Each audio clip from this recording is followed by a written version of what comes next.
The Cannabis Dispensary Spotlight Series is brought to you by Helix Biotrack, the largest seed-to-sale tracking and dispensary point-of-sale software solution in the industry. Since 2010, cannabis dispensaries, cultivation facilities, and manufacturers have trusted Biotrack to securely and confidently keep them in compliance while managing their businesses. With flexible solutions for both THC and hemp industries, customizable workflows, built-in machine learning and data analytics that deliver actionable insights to the right people at the right time, it's clear why cannabis companies in 37 states and 9 countries depend on Biotrack.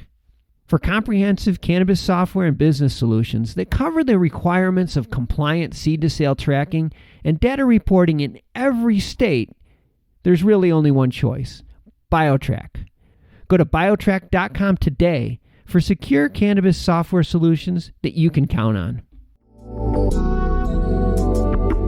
So we are expanding to Massachusetts and also New Jersey. We're hoping for the spring, but could stretch out into early summer, depending on some compliance and regulatory approvals. Our Massachusetts locations are going to be in Sharon, and the other one is going to be in Plymouth, which is kind of exciting. It's the oldest town in the U.S., Plymouth Rock.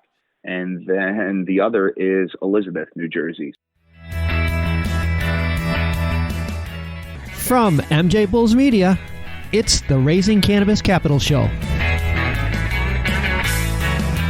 I'm Dan Humiston, and on today's show, we're continuing the Cannabis Dispensary Spotlight Series with another cannabis retail pioneer. Stay tuned for exciting insight into the techniques that this entrepreneur is using to expand and succeed.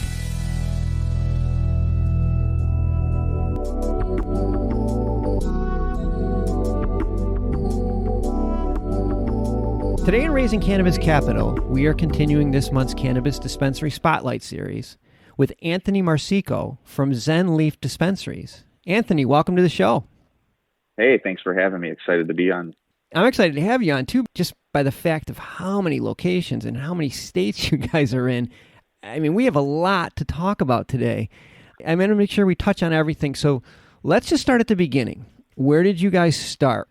Yeah, the first Zen Leaf was in Nevada. It's a Las Vegas location circa 2016, and that's where Zen Leaf was kind of created, and quickly expanded to other markets, primarily through licensing agreements. I think that was just testament to the brand that we created and kind of the quality of service that we provide. So talk about the licensing agreements. How does that work?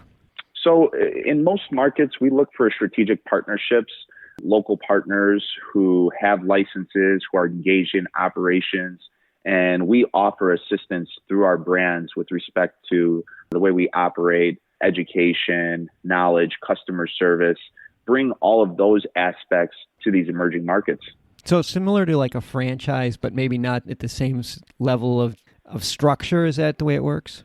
Yeah, not exactly a franchise. I think what we're providing more is just our brand and our brand values to specific markets. And, you know, with the compliance and the expansion that we're seeing across the country, there's a lot of startups that are looking for experienced individuals with respect to operations. And we get reached out to all the time how we can help them with their boots on the ground and kind of the team that they've assembled to really just go after and be successful in the cannabis market. Well, especially when you're going for a license and they know they have you in their corner walking them through the process. Somebody with the type of experience that the team at Zen Leaf has, it's got to be a huge benefit.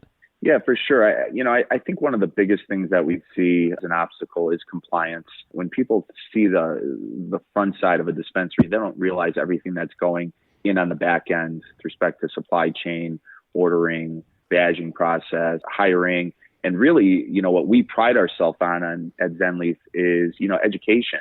So the training of these employees and all of the branded materials that we can not only offer staff with respect to training, but the customers that are walking through our doors. It's really important and really speaks to the roots of who we are. Yeah, and I think that all that's important, especially when you make the type of investment that you need to make to get into the industry today. You don't want to make a mistake on the compliance side. I'm sure that gives dispensary owners a nice peace of mind to know that the people that they're working with have some experience and understand that arena. You guys have grown to, I think I read on the website, 11 locations so far? Yeah, so we're in 6 states. We're in Nevada, Oklahoma, Illinois, Michigan. We have 3 stores in Maryland, 1 in Ohio, and then we just recently expanded to Puerto Rico, which was kind of exciting and a little change of pace. That's great. So Puerto Rico, that's interesting. Is it the same setup in Puerto Rico as it is in some of the other states? You know what? Very, very similar. Puerto Rico is a U.S. territory, so very similar on the compliance side. And to be honest, they have a very, very well-written program. A lot of the things that we already have in place translated very well to that market. And again, there we've got a great local partner who owns a license. So it was really an easy transition. I'm a little bit on the translation side because they do speak Spanish down there. You know, we had a great team to work with down there and it was exciting. That is so cool. I want to take a short break to let you listen to a quick preview of our next episode. Our view was that the retail market in California is critical. The retail market in LA County is a huge part of that. We've got in LA County 40% of the population of California in one county. But looking at cannabis retail in Los Angeles as a focus for us, simple thesis, we felt it was broken. Most of our friends would not be seen dead in a dispensary. The engagement was low, customer service wasn't really critical, user experience overall subpar.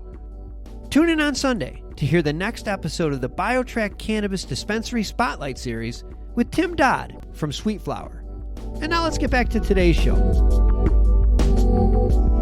Well, big news, of course, is Illinois, with it going rec in January 1st. Yeah, Illinois has been a total whirlwind, been a spotlight in the news with respect to cannabis. Exciting stuff. And I think kind of perhaps one of the most exciting markets to be in the whole U.S. right now. So really a spotlight on Illinois. The turnout and the reception from Illinois residents, and I should say also patients, has been important. We've seen long lines, seen recreational stores running out of products from day to day, but it's been really nice to work with the cultivators here, you know, working on making sure that consumers do have products that they need, and also priority to the medical patients, which was the backbone of the Illinois industry, and really making sure that they're serviced first and prioritized. And Illinois did a great job of writing that legislation to be sure that the medical patient base is prioritized, and then we're working through to adult use. Yeah, that's so important because in some states, everyone raced to get all their product, the adult use side, and the patients were short-suited. We can't have that. I'm glad Illinois corrected that mistake that we've seen in some other markets. They really did. Yeah. They really did. Let's talk about when I walk into one of your stores. Just what are some of the competitive advantages that you have in your stores that sets you apart from other places? I think right off the bat, you can think about the evolution of the design of our stores. We've really evolved, and I think the industry as a whole has evolved. If you look back to the California and Colorado days, you know, a lot of these dispensaries were tucked away in industrial parks or kind of hidden because there were the unknowns and municipalities didn't know what the reception was going to be. And that's all changing now. We want to create a standard of a high-end retail experience as possible with a strong focus on education and customer service. So first, with respect to design, Zen Leaf's vision to create a high-end retail experience. And I think that we're innovators in the space with respect to that. And we work really hard with our design teams and architecture teams to stay ahead of the curve. And really, when someone walks into a Zen Leaf store, to say, wow, this isn't what I expected. Or if you've been to a dispensary somewhere else, like this is something completely different. So an interactive approach. We have online ordering systems as well as kiosk ordering systems that help not only streamline the ordering process, but also give information to the customers on different product lines, cannabinoids, terpenes. If you want to learn a little bit more about the products that you're consuming, we could provide that for you. I think that's really important to know before you go. Sure, no doubt about it. And then once you're really in the store, a well-trained staff that is really educated and can really communicate that education over to the consumers.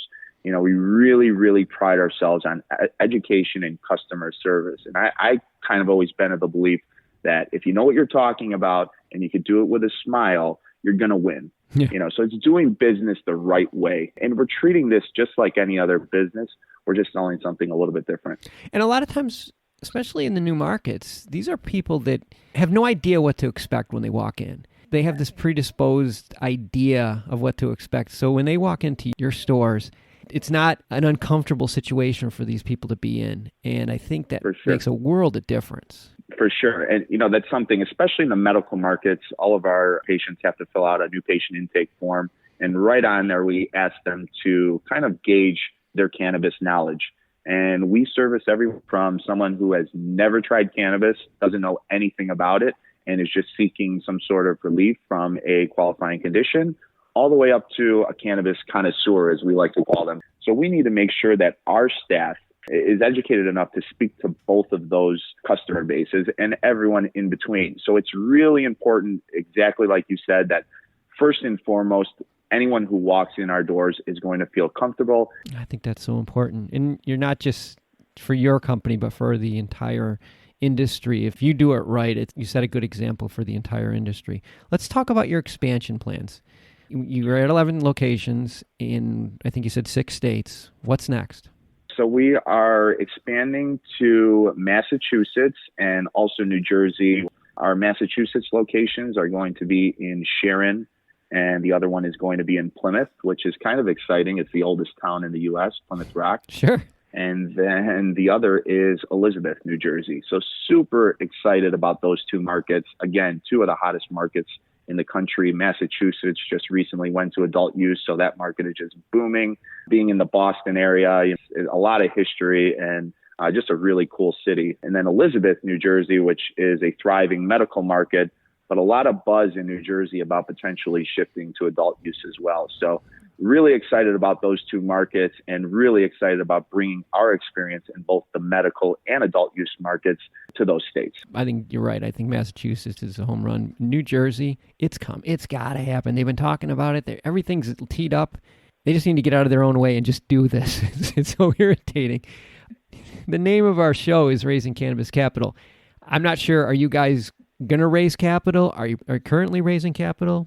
You know what? I think at Zen Leaf, we're not really looking to raise capital at this time. We're focusing on our brand and just expanding our brand. Not to say that there won't be opportunities to invest later on, but I think we're just expanding our core business at the current point. Well, when you do, you'll need to make sure you come back on the show. Sure, Dad. We'll get right back on here and we'll be having a different conversation. That's for sure. Well, we've been speaking with Anthony Marsico from Zen Leaf Dispensaries, and you can find all their information in the show notes.